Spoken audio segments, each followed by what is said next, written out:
ராமநாதபுரம் அருகே தடை செய்யப்பட்ட தேளி மீன்கள் 1000 கிலோவை உணவு பாதுகாப்புத்துறை பறிமுதல் செய்து அழித்துள்ளது.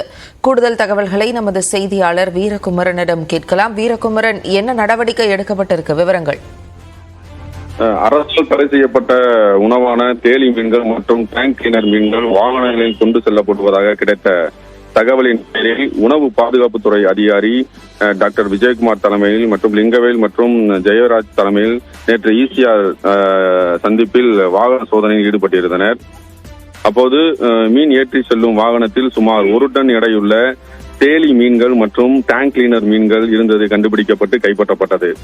இந்த மீன்கள் மற்ற மீன்களை போல் தாவரங்களை உண்ணுவதில்லை எனவும் மற்ற மீன்களை மற்ற மீன்களை போல் சாப்பிடக்கூடியதில்லை எனவும் மற்ற மீன்களை உண்டு வாழக்கூடிய மீன் எனவும் மீன்வளத்துறை அதிகாரிகள், அதாவது உணவு பாதுகாப்புத்துறை அதிகாரிகள் தெரிவித்தனர்.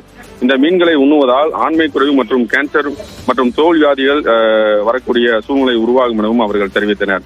இதனால் இந்த மீனை உண்ணக்கூடாது என தடை செய்யப்பட்ட உணவாக இது உள்ளது. இந்த மீன்களை வெளி மாவட்டங்களுக்கு கொண்டு செல்லப்பட்டு தோல் நீக்கி ஷீலா மீன் போல விற்பனை செய்யப்படுவதாக கூறப்படுகிறது. முதற்கட்ட விசாரணையில் இந்த மீன்களை கொண்டு சென்ற மீன் வாகன ஓட்டுநர் மற்றும் உடன் இருந்தவரை போலீசாரால் கொண்டு செல்லப்பட்டு விசாரணை செய்யப்பட்டு வருகிறது. இந்த மீன் சுமார் 1 டன் இருப்பதால் ஈசிஆர் பகுதியில் காட்டுப்பகுதியில் வைத்து ஜேசிபி இயந்திரம் மூலம் குழி தோண்டி தற்போது புதைக்கப்பட்டு உள்ளது. விவரங்களை அளித்ததற்கு நன்றி வீரகுமரன்.